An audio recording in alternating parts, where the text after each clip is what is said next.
Hello and good evening, Wonderball here, and welcome to our show today. And today we comes to talk about something that is related to English, and it's not in English. We can say in general, like about the happiness in life, and about how to be a good teachers, and about the experience of studying English because we are speaking English right now, so that's why we have to know some experience of studying English, right? So today we get some special guests, my teachers, and also my senior. So the first I want my teachers to introduce his name to all the audience first.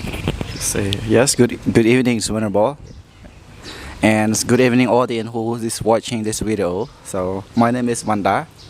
I'm currently staying in Battambang, like Wat Powil, but now I'm staying at Buddhist University here in Damrai Pagoda. Yeah, and I originally from Posat Province, right? And okay, thank you so much. Oh, I forgot to tell my name. My name is Seha, and I am a student at M2 Buddhist High School, and currently stay in Battambang as well. What is your hometown? My hometown, I came from Kampong Thom province, but my parents, they was changed to Posat province in Kago district. So let's get to know our senior together. Yeah, and good evening all of you and Vanbol and Vanopanda and Vanboseham. My name Rin Kiran. I come from Posat province and now I stay at Kampang Pagoda and study at Prasenja Buddhist University in Battambang. And I am very happy to speak with Venerable Wanda because I never speak with him before. I just speak, you can say, discuss something, not take the video, but today you take the video, so I am very happy.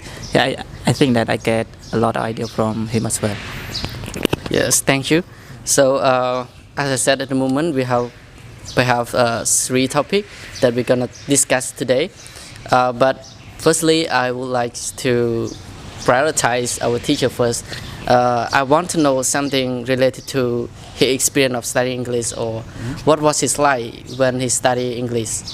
Like, when do you start studying English, or what is the most challenging for you, something just like that. Okay, thank you, Venerable, just for having me again. So, yeah, so before I talk something related to my experience of learning English, I would like to express my feeling now. So, because like I've never sit in front of the camera before, so yes, a little bit nervous for me at the first time. But I think like I'm talking well today. I hope so. And thank you again just for your asking about like what is my experience, my past experience of learning English, and what happened during that time. Yeah. So if I talk about my learning English is very funny way. Yeah, because like when I was child, I just heard the program in radio is just talking like blah blah blah blah. I don't know nothing, but my father told me that like, oh, that's English, right?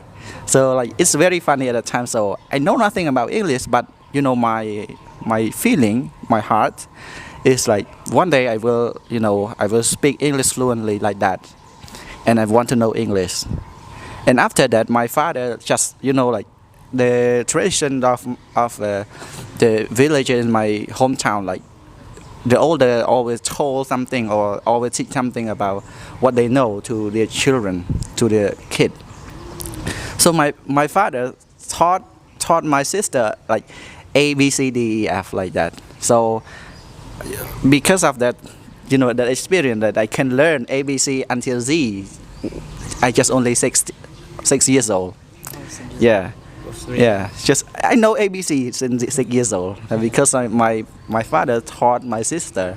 Yeah. So only three alphabet? No, A to Z. Oh, A to Z. Yeah, it's yeah. And then at that time, so many people say, "Oh, you are good at English, A to Z." Yeah, it's very funny. Yeah. And I think like it's not after that, so I've moved to Battambang because like after my mom passed away, so yeah. What year that you came into Battambang? Yeah, I came since 2006. 2006? Yeah. So at the time I came and then I attended the grade 6. Yeah. Yeah, because I studied in my hometown is about grade 5, and then I continue my study here as about grade 6. Like Yeah. Buddhist school or No, it's not Buddhist school. It's about like the public school. public school? Yeah, yeah. Which school in Banbo? I think like that school is now they eliminated because like oh no, I think it's not eliminated, but it's a part in Wali Pagoda. Yeah, because we call Wat Liep Primary School. Primary school. Yeah, it's about that. And after that, after grade 6, and then I go to Soher Secondary School. Sorry, So you didn't join the monkhood yet, right? not yet. So when you joined the monkhood? I just become manhood in 2012. You become a monk in 2000. Yeah, 2012. And Because like after I graduated from high school, oh, right? actually you graduate from high school and then you attend. Yeah. Okay. So this is like the great experience as well, because like I learned at public school, and then because like you know like at the age, so yeah, we are adults, and then it's hard to become monk, because like no, not every people that want to become monk, but for me, I think like I choose the best. I think it's the best choice for me to become monkhood at the time. So can you tell us why the audience maybe get doubt, right? The adult, mostly the monk in Khmer, they start join the monkhood since they was the young age. Like me, I was attending the monkhood since 10 years old. So I want to know the reason or the purpose, like adult person as you join the monkhood, why, or any like or anyone inspire you to join? Yeah, it's now we just reflect back to my childhood again. So, yeah, like during my my studying at I think like at primary school, I used to ask my father to go to the pagoda, to live in the pagoda as well. At the time, I almost 7, but my father said like, "Do you know how to boil water for monks? You are small." Yeah, he just told me that you are small, so you cannot boiling water for monk. You know why I want to go to the pagoda? Because I saw like many kids like who I think like who controlled by the monk, and we call pagoda boys at the time. So maybe they learn very smart, because like they know Dharma, example like they know how to chant Dharma. So yeah, I'm very interested in like what I asked my father to go to pagoda, but my father didn't allow me at the time. That's a childhood purpose. Yeah, How about adult? Yeah, after adult, so I used to ask my brother as well to become monk when I graduated from grade 9, but my brother say, when we doing this, so we will lose some year, because like we are growing day by day. And then he asked me like, okay, you can become monk after you graduate from high school.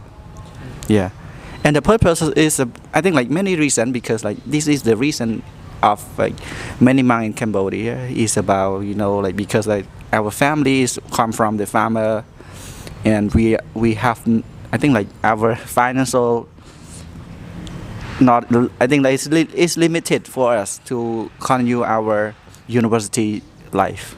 I think this is one reason, but yeah, so this is one reason that I want to become monk. And one more is about, I think if I became monk, so I will have many free time to learn. This is what I think. Yeah, because like if just layman and laywoman, we can say, they spend their life, like just for many things. Yeah, example like I can share like easy way example like our hair. So we need to care every day. Yeah, about our hair, our clothes, our everything. We have to care much about that, because like like to live in society is about social fame. Yeah. So I've asked you your purpose of why you become a monk, because you see the suffering of our body. Every day we have to clean it every day, even though we're here. But become a monk, we God know here satisfied. It's the way we want, right? Yeah. So now I think perhaps our video is pretty long. I want to ask you. After your experience that you have here at the moment, now you're a teacher, right? I want to ask you that, why do you want to be an English teacher?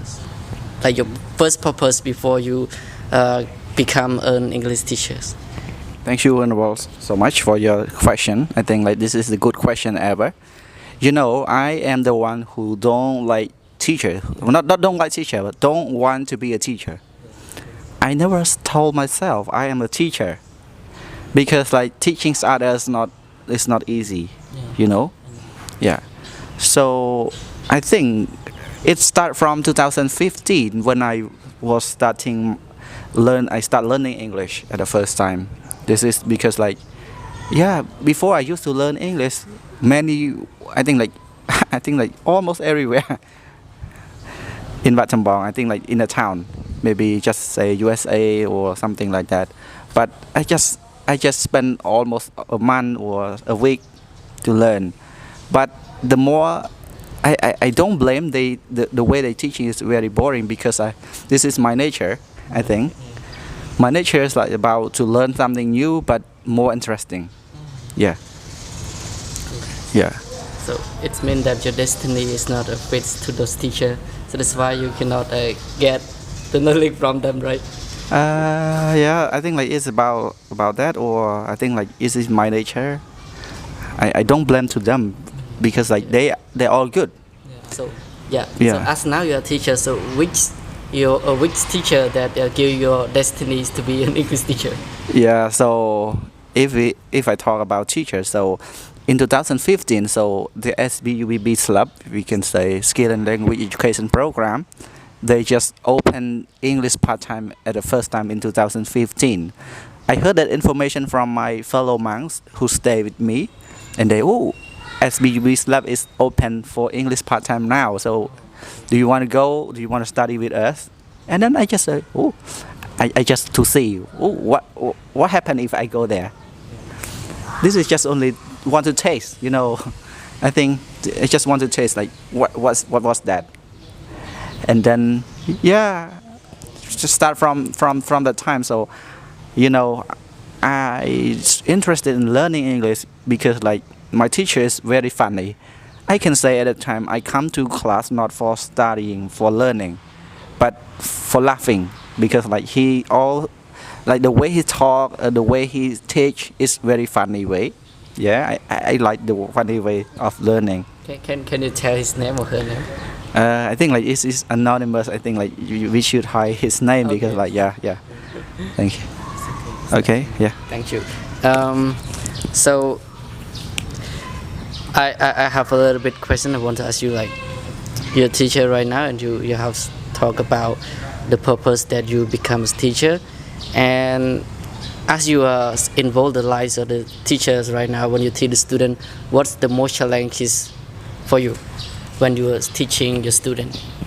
Yeah, thank you so much, Venerable. I think yes, most challenges of teacher is about how to share our understanding, our knowledge to student. This is the difficult thing ever, because like the purpose of teaching is about sharing our information to student. But you know, in order to get all the students to to pay attention much on learning, is very hard. You know, yeah, I can say this, I'm not a good teacher. I think because I never ask my student like what kind of my teaching, like what is strategy or what style of my teaching. I never ask them, but yeah, I think because of the environment in the class, like it's very important. Yeah.